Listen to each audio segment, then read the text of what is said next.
Hello दोस्तों, आप सभी का स्वागत है डिजायर आईएएस में। और आज हम एक नई सीरीज चालू करने जा रहे हैं जिसका नाम है इंडस्ट्री।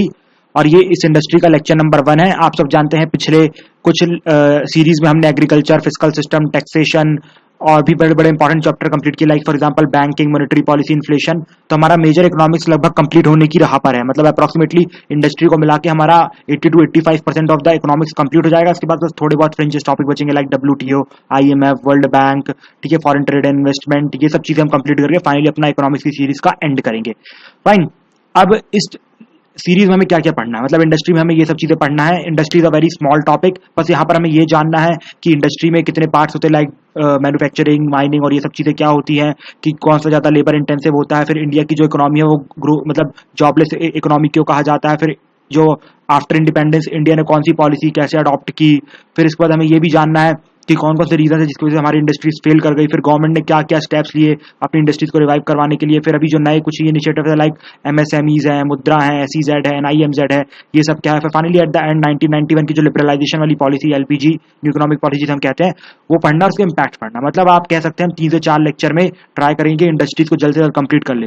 और यहाँ पर मैं एक चीज और बताना चाहूंगा, काफी लोग इंडस्ट्रीज पढ़ना प्रेफर नहीं करते। मतलब इंडस्ट्रीज को मतलब जानते भी नहीं कि इंडस्ट्रीज भी ऐसा कुछ सेपरेटली पढ़ा जाता है। ठीक है, तो अगर आप इंडस्ट्री अलग से सेपरेटली नहीं पढ़ते हैं तो उस टाइम पे आप क्या हमारे सारे के 3 से 4 लेक्चर देख सकते हैं, ठीक है, जो भी बनेंगे। और इसके बाद नेक्स्ट थिंग क्या मतलब नेक्स्ट थिंग क्या की जा सकती है लेक्चर में। लेक्चर में मैं मतलब इसके बाद जो हमारी पीपीटीज प्रोवाइड होंगी, ठीक है, मतलब जो हमारे नोट्स प्रोवाइड होंगे उनको आप रीड कर सकते हैं। बस इतना ही आप कर लेंगे तो आपके इंडस्ट्री से मार्क्स कहीं नहीं जाने वाले। बाकी जो करंट अफेयर सब्स्टिट्यूट करना वो तो आपको करना ही पड़ेगा। फाइन। सो स्टैटिक के लिए आप यहाँ पर इसका फायदा उठा ही सकते हैं। So without any delay let's start with the basics of the industries. तो जो इंडस्ट्रीज होती हैं उन्हें हम 3 पार्ट में डिवाइड कर सकते हैं। मतलब जो मैं आपको सेक्टर्स ऑफ द इकोनॉमी बता चुका हूं। मेजर 3 सेक्टर की बात कर रहा हूं, क्वार्टरली क्वार्टरली की बात नहीं कर रहा हूं। पहला मैंने आपको एग्रीकल्चर बताया था, दूसरा मैंने आपको इंडस्ट्री बताया था, और तीसरा मैंने आपको बताया था सर्विसेज। तो एग्रीकल्चर तो हम अच्छे से पढ़ चुके हैं, अब बारी है इंडस्ट्रीज पढ़ने की। ठीक है, अब इंडस्ट्रीज को हम 3 पार्ट में डिवाइड कर सकते हैं। ठीक है, सबसे पहला पार्ट आता है मैन्युफैक्चरिंग, दूसरा पार्ट आता है माइनिंग और तीसरा पार्ट आता है कंस्ट्रक्शन। ठीक है, अब मैन्युफैक्चरिंग, माइनिंग, कंस्ट्रक्शन, ये तीनों को तीनों बहुत ही ज्यादा लेबर इंटेंसिव जॉब्स हैं। मतलब लेबर इंटेंसिव सेक्टर है। लेबर इंटेंसिव सेक्टर का मतलब क्या होता है कि ये जो जितनी भी इंडस्ट्रीज है, मतलब मैन्युफैक्चरिंग हो, माइनिंग हो, कंस्ट्रक्शन हो, ये काफी ज्यादा जॉब प्रोवाइड करवाती हैं। लेकिन अब आपको क्या लगता है इनमें सबसे ज्यादा जॉब क्या प्रोवाइड करवाती होगी? वो कंस्ट्रक्शन होगा, माइनिंग होगा या मैन्युफैक्चरिंग होगा? देखो, इसका रियल आंसर होगा, मतलब जो ओरिजिनल आंसर होगा वो होगा मैन्युफैक्चरिंग। जस्ट बिकॉज कि माइनिंग में ना जब से इन्वायरमेंटल प्रॉब्लम आई है और जब से मतलब ये सब जो ह्यूमन हेल्थ, ह्यूमन जो डेथ होती थी उनको हटा के अब वहां पर इंडस्ट्री मतलब दैट मींस मशीन स्टैब्लिश कर दी गई है। ठीक है, और फ्यूचर में ऐसा लग रहा है मतलब रोबोट से आके ये माइनिंग वाला काम करेंगे। फिर दूसरा कंस्ट्रक्शन के ऊपर तो आप सब जानते हैं काफी इंडस्ट्रीज काम कर रही है, बहुत सारी इंडस्ट्रीज आ चुकी है, मतलब दैट मींस मशीन आ चुकी है। ठीक है, तो यहाँ पर भी इसका भी स्कोप कम हो गया, मतलब यहाँ दोनों जगह मशीन्स बहुत ज्यादा काम करने लगी है। लेकिन मैन्युफैक्चरिंग में अभी तक ह्यूमन का बहुत ज्यादा यूज किया जाता है, इसलिए जो ह्यूमन है दैट मीन्स ह्यूमन के लिए जो मैन्युफैक्चरिंग है वो बहुत ही ज्यादा लेबर इंटेंसिव सेक्टर है। ठीक है, मतलब लेबर इंटेंसिव पार्ट है इंडस्ट्रीज का। और हमारी जीडीपी में जिस तरह एग्रीकल्चर 14% कॉन्ट्रीब्यूट करता है, ठीक है, 17% अकॉर्डिंग टू जीवीए। ठीक है, इसी तरह हमारे यहाँ इंडस्ट्री कॉन्ट्रीब्यूट करती है अप्रोक्सीमेटली 26%। ठीक है, इंडस्ट्री 26% कॉन्ट्रीब्यूट करती है। सर्विस सेक्टर कितना कॉन्ट्रीब्यूट करती है? It contribute around 66%। फाइन, याद रखना। अब मैन्युफैक्चरिंग की बात करते हैं। मैंने आपको बताया कि मैन्युफैक्चरिंग बहुत ही मतलब इंपॉर्टेंट है किसी भी इकोनॉमी के लिए, जस्ट बिकॉज कि आपकी जब पॉपुलेशन बढ़ेगी तो उस टाइम पे मैन्युफैक्चरिंग ही है जो आपको जॉब प्रोवाइड करवाएगी। मतलब यही एक अच्छी लेबर इंटेंसिव सेक्टर है, मतलब इंडस्ट्री के अंदर, क्योंकि यहाँ पर आपको जॉब प्रोवाइड होगी तो आपको कंटिन्यूस सोर्स ऑफ इनकम मिलता रहेगा, तो आपकी लगातार जो इकोनॉमी है वो बढ़ती जाएगी, परचेजिंग पावर बढ़ती जाएगी, मतलब इकोनॉमी एक अच्छे हालात में रहेगी।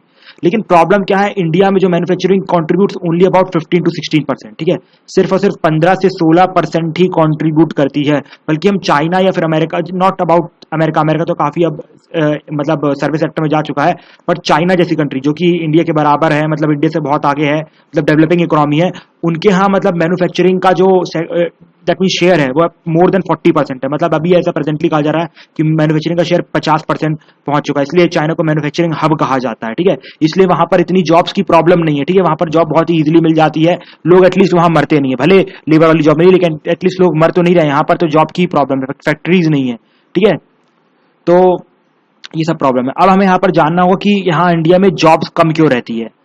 देखिए, अब जॉब्स कम क्यों रहती है, अब हमारे आप सब जानते हैं कि 1950s के आसपास, ठीक है, 1950s के आसपास हमारे नेहरू जी ने नई पॉलिसी इजाद की थी जिसमें हमने हैवी इंडस्ट्रियलाइजेशन को फोकस किया। ठीक है, हमने बोला था कि हम हैवी इंडस्ट्रियलाइजेशन पे फोकस करेंगे, मतलब बहुत सारी फैक्ट्रीज स्टैब्लिश की जाएगी। एग्रीकल्चर को हमने अपना प्राइमरी सेक्टर नहीं रखा, मतलब जो हमें प्राइम मतलब मूविंग फोर्स थी वो हमने किसको बनाया, इंडस्ट्रीज को बनाया इंस्टेड ऑफ एग्रीकल्चर।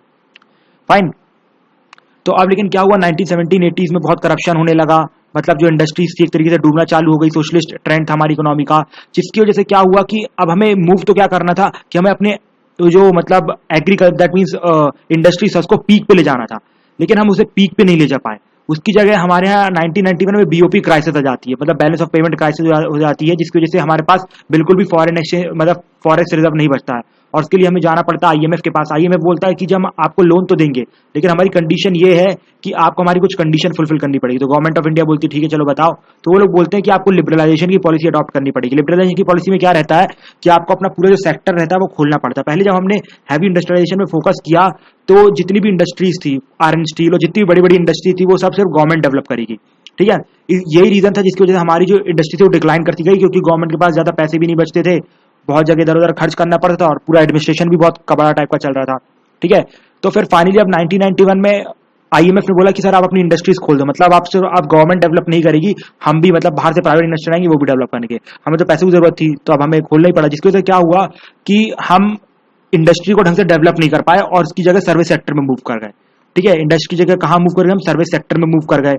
अब सर्विस सेक्टर में मूव करने से क्या हुआ कि सर्विस सेक्टर जो है वो लेबर इंटेंसिव सेक्टर नहीं है, मतलब जैसे जिस तरह एग्रीकल्चर में क्या होता है कि लगातार प्रोडक्शन गिर जाता है, उसी तरह इंडस्ट्रीज में प्रोडक्शन दैट मींस लेबर्स को मिलता है मौका, लेकिन हमारे यहाँ इंडस्ट्रीज पीक पे पहुंच ही नहीं पाई, और उससे पहले हमें आईएमएफ की कंडीशन के अंदर हमें क्या सर्विस सेक्टर में मूव करना पड़ा। अब जब हम सर्विस सेक्टर में मूव कर गए तो सर्विस सेक्टर में पता चला कि भैया यहाँ पर ज्यादा लेबर्स की जरूरत ही नहीं पड़ती है। आप खुद ही सोचिए सर्विस सेक्टर में क्या लेबर की जरूरत पड़ेगी। फॉर एग्जाम्पल अब एक 10-20 बंदों का काम जो पहले मुंशी लोग बैठ के करते थे अब वो कंप्यूटर ही कर देता है, तो वहां पर सर्विस सेक्टर में कोई जरूरत ही नहीं है।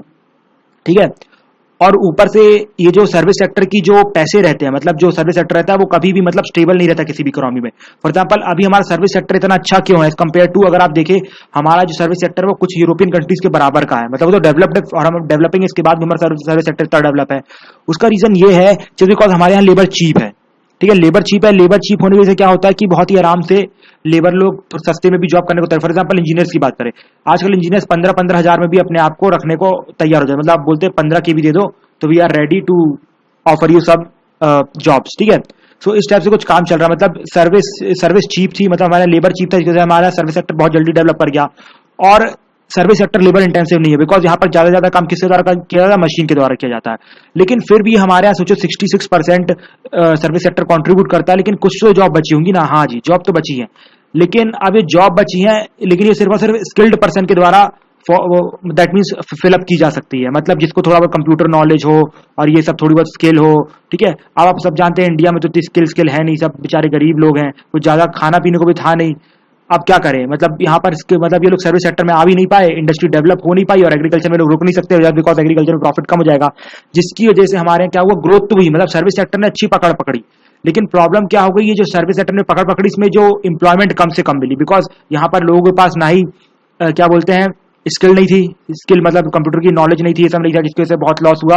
और साथ ही साथ मैन्युफैक्चरिंग इंडस्ट्री डेवलप नहीं हो पाई, इंडस्ट्री डेवलप नहीं हो पाई तो वहां पर लेबर जा नहीं पाए, जिसकी वजह से हमारी इंडियन इकोनॉमी को क्या कहा जाता है, जॉबलेस इकोनॉमी या जॉबलेस ग्रोथ इकोनॉमी कहा जाता है। ठीक है, तो ये रीजन है जिसकी वजह से इंडिया में जॉब्स ज्यादा प्रोड्यूस नहीं हो पाई, इसलिए इंडिया को क्या बोलते हैं, जॉबलेस इकोनॉमी। फाइन, अब हम चलते हैं और समझते हैं कि हमारे यहाँ जो पोस्ट इंडिपेंडेंस में, ठीक है, पोस्ट इंडिपेंडेंस में क्या सिचुएशन थी जो गवर्नमेंट ने अपनी पॉलिसी अडॉप्ट की। फाइन, देखो अब मैंने आपको बताया था कि गवर्नमेंट ऑफ इंडिया ने ये डिसाइड किया था कि जो जितनी भी फैक्ट्रीज है वो गवर्नमेंट ऑफ इंडिया खुद डेवलप करेगी, तो इसके कुछ रीजंस होंगे। ठीक है, वो पोस्ट इंडिपेंडेंस के बाद की जो सिनेरियो समझेंगे उसके बाद ही हमें समझ में आएगा। ठीक है, तो क्या क्या रीजन थे, देखो सबसे पहली बात तो हमने मिक्स्ड इकोनॉमी अडॉप्ट की। अभी मिक्स्ड इकोनॉमी क्या होती है, उससे पहले आपको दो इकोनॉमी समझनी पड़ेगी।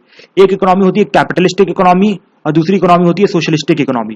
देखो कैपिटलिस्ट इकोनॉमी में क्या रहता है, जो मार्केट रहता है वो रन किया जाता है किसके द्वारा, that means demand and supply के द्वारा, मतलब यहाँ पर जो सरकार है वो कोई रोल प्ले नहीं करेगी, मतलब सिर्फ वो जो मतलब कोई भी प्रोडक्ट किसी ने बनाया वो मार्केट में लॉन्च करे, उसकी अगर डिमांड ज्यादा होगी तो उसका प्राइस ज्यादा होगा, उसकी डिमांड कम होगी तो उसका प्राइस कम होगा। इस तरीके से कैपिटलिस्ट इकोनॉमी काम करती है, यहाँ पर स्टेट का कोई रोल नहीं होता। और दूसरी इकोनॉमी होती है सोशलिस्टिक इकोनॉमी। ठीक है, कैपिटलिस्ट इकोनॉमी को कौन प्रमोट कर रहा था? कैपिटलिस्ट इकोनॉमी को प्रमोट कर रहा था यूएसए, और सोशलिस्ट इकोनॉमी को कौन प्रमोट कर रहा था? यूएसएसआर, मतलब हमारा सोवियत यूनियन, ठीक है। सो यूएसएसआर प्रमोट कर रहा था सोशलिस्ट इकोनॉमी। इसमें क्या रहता है कि पूरा जो भी प्रोडक्शन रहता है, डिस्ट्रीब्यूशन रहता है, जो भी रहता है वो स्टेट कंट्रोल करता है। फॉर एग्जांपल कि अगर किसी ने कोई चीज बनाई तो स्टेट डिसाइड करेगा कि आप कितने में बेचोगे। वहां पर क्या था कि अगर डिमांड ज्यादा है तो पैसा ज्यादा है, और डिमांड कम है तो पैसा कम है, लेकिन यहाँ पर स्टेट डिसाइड करेगा कि क्या बिकना चाहिए क्या नहीं बिकना चाहिए। तो हमने क्या किया, ना तो हमने कैपिटलिस्टिक इकोनॉमी कंप्लीटली अडॉप्ट की, ना ही हमने दैट मीन्स जो सोशलिस्ट इकोनॉमी उसको अडॉप्ट किया। हमने क्या किया, मिक्स्ड इकोनॉमी अडॉप्ट की, मतलब कि सोशलिस्ट का मिक्सचर प्लस कैपिटलिस्ट का मिक्सचर। अभी सोशलिस्ट का मिक्सचर मतलब कि बहुत सारी चीजें हम डिसाइड करेंगे कि किसका क्या प्राइस रहेगा, और कुछ चीजों का प्राइस कौन डिसाइड करेगा, मार्केट डिसाइड करेगा। तो इसे क्या बोलते हैं, हम मिक्स्ड इकोनॉमी बोलते हैं। सबसे पहले मिक्स्ड इकोनॉमी किसने अपनाई थी? फ्रांस ने अपनाई थी, याद रखना, ठीक है। फिर हम आगे मूव करते हैं, समझते हैं कि इंडिया में मतलब क्या रीजन है जिसकी वजह से जो स्टेट था उसने मतलब मिक्स्ड इकोनॉमी में सबसे ज्यादा मतलब इंडस्ट्रीज को अपने अंदर रखने की कोशिश की। मतलब देखो, जब हमारे यहाँ डिसाइड हुआ कि चलो अब स्टेट मतलब मिक्स्ड इकोनॉमी रखेंगे, अब बात ये आई कि मिक्स्ड इकोनॉमी में किसका वेटेज ज्यादा रहेगा, कैपिटलिस्ट वालों का कि स्टेट का। तो स्टेट ने डिसाइड किया कि हमारा जो वेटेज है वो सबसे ज्यादा रहेगा। वो हमारा वेटेज सबसे ज्यादा क्यों रहेगा?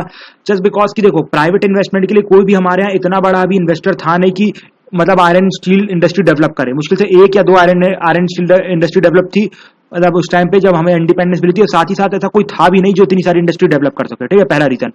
उसके बाद दूसरा ये रीजन ये था कि जो प्राइवेट इन्वेस्टर थे वो लोग मतलब ये जो बेसिक इंडस्ट्रीज होती है ना, coal industry like iron steel coal, ये सब इंडस्ट्रीज में वो लोग इंटरेस्टेड ही नहीं थे। क्यों? जस्ट बिकॉज वहां पर गेस्टेशन पीरियड लॉन्ग था। गेस्टेशन पीरियड लॉन्ग था मतलब ये है कि वहां पर इंडस्ट्रीज को डेवलप करने में 5 से 10 साल लगता था, फिर उससे प्रॉफिट कमाने में 5 से 7 साल लगता था। मतलब अप्रोक्सीमेटली आप कह सकते हैं कि 10 से 15 साल लग जाता प्राइवेट इन्वेस्टर को पैसे कमाने में, लेकिन किसी के पास इतना पैसा था नहीं और कोई इंटरेस्टेड भी नहीं था कि नहीं यार हम तो ऐसा काम नहीं करेंगे, सीधा क्या है कोई कंज्यूमर गुड की इंडस्ट्री डालो। कंज्यूमर गुड की इंडस्ट्री मतलब कुछ जूते चप्पल स्टेशनरी बनाओ, वहां पर जल्दी बन जाता है, पैसे भी बड़े जल्दी मिल जाते हैं, ठीक है, प्रॉफिट जल्दी हो जाता है।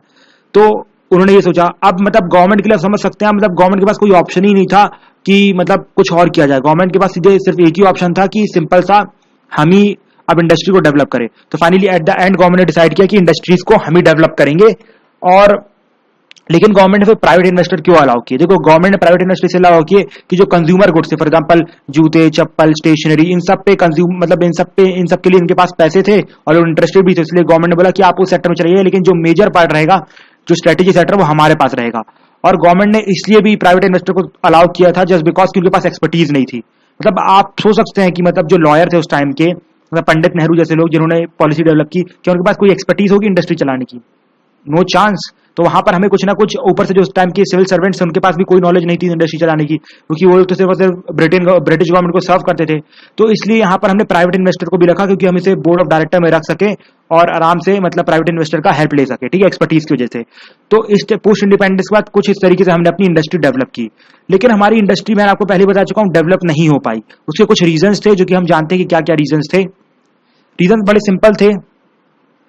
तो व्हाट है तो रीजन बड़े मतलब वो थे सिंपल, जैसे कि जो उस टाइम पे मिनिस्ट्रीज बनी, आप जानते हैं शुरू के 10-15 साल मिनिस्टर्स बड़े अच्छे थे, ठीक है, बड़े फ्रीडम फाइटर टाइप के थे। लेकिन जैसे ही मतलब ये कास्ट पॉलिटिक्स ये सब चालू हुई, तो उस टाइम पे ये लोग अपने फायदे के लिए लगातार इंडस्ट्रीज में क्या करने लगे, इंटरफेरेंस करना चालू कर दिए कि इसे जॉब दो, इसे जॉब दो, ये मेरे खानदान वाला है, ये मेरी जात वाला है, मेरी रिलीजन वाला है, मेरे धर्म वाला है। इन सबको जॉब देने के चक्कर में इंडस्ट्रीज का जो बेमतलब का खर्चा जगह जगह होने लगा, ठीक है, मतलब कंटिन्यूस इंटरफेरेंस कर रही थी मिनिस्ट्रीज, जिसकी वजह से बहुत प्रॉब्लम हुई। ऊपर से क्या था कि यहाँ पर हमारी इंडस्ट्रीज के ऊपर ना प्राइवेट कंट्रोल नहीं था। किसका कंट्रोल था? स्टेट का कंट्रोल था। मतलब ब्यूरोक्रेट चलाएंगे, मतलब आईएएस लोग चलाएंगे, आईएएस आईपीएस लोग चलाएंगे हमारी इंडस्ट्रीज। तो उसकी वजह से क्या हुआ, हमारा रेड टैपिज्म की प्रॉब्लम होने लगी। रेड टैपिज्म मतलब होता है कि फाइल के ऊपर फाइल जमा होने लगी। अब जानते हो कि आईएएस लोग की जॉब फिक्स है, तो सोचते थे क्यों आज फाइल देखूं, कल देखूंगा। अब वो उसके ऊपर एक के ऊपर एक ऐसे फाइल जमती गई, जिसकी वजह से जो डिसीजन लेने होते थे इंडस्ट्रीज में वो लेट लिए गए। अब लेट डिसीजन लिए गए तो प्रोडक्शन भी लेट चालू हुआ, जिसकी वजह से लगातार इंडस्ट्रीज डिक्लाइन करती गई। और साथ ही साथ जो लीडरशिप थी ना उस टाइम पे इनएफिशिएंट नहीं थी बिल्कुल भी। मतलब आप समझ सकते हैं कि मतलब bureaucrats they were not at all ready to take the leadership of these industries, but they were given, and as they were given so there was no chance कि ये लोग सक्सेसफुल होंगे, ठीक है। बट तीसरा इंपॉर्टेंट रीजन आता है कि आप सब जानते हैं कि हमारी जो उस टाइम पे इकोनॉमी थी क्लोज टाइप की इकोनॉमी थी। मतलब हम किसी भी इन्वेस्टर को इंडिया में आके इंडस्ट्री सेटअप करने नहीं देते थे, मतलब स्ट्रेटेजिक सेक्टर में। फॉर एग्जांपल आयरन स्टील इन सब में कोल में सबको सेटअप करने नहीं देते थे, सिर्फ और सिर्फ छोटी मोटी कोका कोला की अगर आपको फैक्ट्री लगानी तो लगाने दिया करते थे, जिसकी वजह से क्या हुआ कि ये जो इंडस्ट्री थी ना, इनको कंपटीशन नहीं मिलता था। आप सब जानते हैं अगर आपको कंपटीशन नहीं मिलेगा तो आप समझेंगे हाँ यार मैं तो अच्छा परफॉर्म कर रहा हूँ, कोई जरूरत ही नहीं है, और ऑटोमेटिकली आपकी इफिशियंसी ना कम होती जाएगी। ये तो जॉब्स भी यहाँ पर आईएएस लोगों की फिक्स थी कि आप कुछ करो ना करो आपकी जॉब फिक्स है, और यहाँ पर कुछ कॉम्पिटिशन भी नहीं था, जिसकी वजह से ये लोग की इफिशियंसी भी नहीं बढ़ रही थी। इसके बाद एक और सबसे बड़ी प्रॉब्लम ये हुई कि आप सब जानते हैं कि गवर्नमेंट ऑफ इंडिया चाहती थी कि मतलब जैसे ब्रिटिशर लोग क्या कर गए थे, ब्रिटिशर लोग सिर्फ वहीं पर फैक्ट्रीज डेवलप कर गए थे जहां पर उन्हें लगता था कि फैक्ट्री चलेंगी। फॉर एग्जांपल गुजरात में फैक्ट्री डेवलप कर गए, मुंबई में चल करके गए, कोलकाता में कुछ करके गए, लेकिन वो लोग वहां पर फैक्ट्री डेवलप करके नहीं गए जहां पर करना चाहिए था, बिकॉज उन्हें पता था वहां पर कोई एडवांटेज नहीं है। For example north eastern part में, मध्य प्रदेश में यहाँ पर फैक्ट्रीज डेवलप नहीं की, इसलिए कि यहाँ पर कुछ मिलना ही नहीं था, कि यहाँ पर कुछ मिनरल्स ही नहीं थे। ठीक है, तो यहाँ पर क्या किया गया, गवर्नमेंट ने डिसाइड किया कि हम यहाँ पर भी फैक्ट्री स्टैब्लिश करेंगे, क्योंकि गवर्नमेंट को तो सबका डेवलपमेंट देखना था ना। तो गवर्नमेंट जब यहाँ पर फैक्ट्रीज लगाना चालू किया तो यहाँ पर किसी भी चीज की फैसिलिटी नहीं थी, लाइक इलेक्ट्रिसिटी नहीं था, पानी नहीं था, मिनरल्स बहुत मुश्किल से मिलते थे। तो जिसकी वजह से क्या हुआ कि गवर्नमेंट को अब डेवलपमेंट तो पूरा इक्वली डेवलपमेंट करना है, जिसकी वजह से गवर्नमेंट फंस गई। मतलब अब जहां पर इतना खर्चा होने लगा कि गवर्नमेंट सोची थी कि एक टाइम आएगा ये इंडस्ट्रीज हमें पैसा देंगी, लेकिन इतना खर्चा होने लगा इस सब इंडस्ट्री के ऊपर कि गवर्नमेंट को खुद को पैसा लगाना पड़ा इस इंडस्ट्रीज को चलाने के लिए। ठीक है, तो लोकेशनल डिसएडवांटेज था, बिकॉज वहां पर चीज अच्छे से नहीं मिलती थी। इसके बाद आप सब जानते हैं कि लगातार मतलब गवर्नमेंट ने जॉब्स प्रोवाइड कर, जो जॉब्स प्रोवाइड करवाने का सिर्फ एक ही रास्ता था कि आप गवर्नमेंट जॉब ले लो। गवर्नमेंट जॉब के अलावा कोई और रास्ता नहीं था, बिकॉज प्राइवेट इन्वेस्टमेंट तो हमारे अलाउड नहीं थी, तो बाकी जॉब्स मिलती नहीं थी, और कुछ प्राइवेट का उतना चलन भी नहीं था हमारे यहाँ। तो लगातार गवर्नमेंट ने एम्प्लॉयमेंट बढ़ाने के लिए यही फैक्ट्रीज में एम्प्लॉयमेंट बढ़ाती गई, और एक टाइम पे इतनी एक्सेस एम्प्लॉयमेंट हो गई कि सैलरीज का बर्डन बढ़ने लगा। मतलब लोग कुछ काम भी नहीं करते और सैलरीज भी उन लोग को देनी पड़ी, इस टाइप की कंडीशन हो गई थी। ओके, तो यहाँ पर आप समझ सकते हैं दोबारा इंडस्ट्रीज फेल होना चालू हो गई, और मतलब बाहर से कोई इन्वेस्टमेंट आ ही नहीं रही थी, क्योंकि गवर्नमेंट ने बंद करके रखी थी। गवर्नमेंट सिर्फ अपने जेब से इन्वेस्टमेंट लगा रही थी, जिसकी वजह से गवर्नमेंट का फिस्कल डेफिसिट बढ़ रहा था, और गवर्नमेंट को बाहर से बोरो करना पड़ रहा था। ठीक है, बोरो करना पड़ रहा था, तो आप समझ ही सकते हैं कि बाद में चुकाना भी पड़ता, और इंडस्ट्रीज तो कुछ रिटर्न दे ही नहीं रही थी, तो गवर्नमेंट को टैक्सेस बढ़ाने पड़ रहे थे। तो इस तरीके से पूरा मतलब लॉस एंड लॉस चल रहा था, और finally at the end corruption तो इंडियन इंडस्ट्रीज में था ही। ठीक है, नो डाउट कि इंडियन इंडस्ट्रीज में बहुत करप्शन था, जिसकी वजह से हमारी जो यही सब रीजन थे जिसकी वजह से हमारी जो इंडस्ट्रीज थी फेल कर गई, और हमारी इंडस्ट्रीज को कुछ ज्यादा मतलब अच्छा जितना एक्सपेक्ट था उतना कर नहीं पाई। ठीक है, लेकिन ऐसा नहीं है कि हमारी इंडस्ट्रीज फेल कर गई तो हमने बंद कर दिया। इसके बाद गवर्नमेंट ने कुछ स्टेप्स लिए, गवर्नमेंट ने रिवाइव किया अपनी इंडस्ट्रीज को, और आज हमारी इंडियन इंडस्ट्रीज की मतलब ग्लोबल मार्केट में बहुत जगह कॉम्पीट कर रही है कुछ विदेश की बड़ी बड़ी इंडस्ट्रीज के साथ। और कैसे गवर्नमेंट ऑफ इंडिया ने रिवाइव करवाया वो हम जानेंगे लेक्चर नंबर 2 में। तब तक के लिए आपको वेट करना पड़ेगा। Till that time, thank you, friends.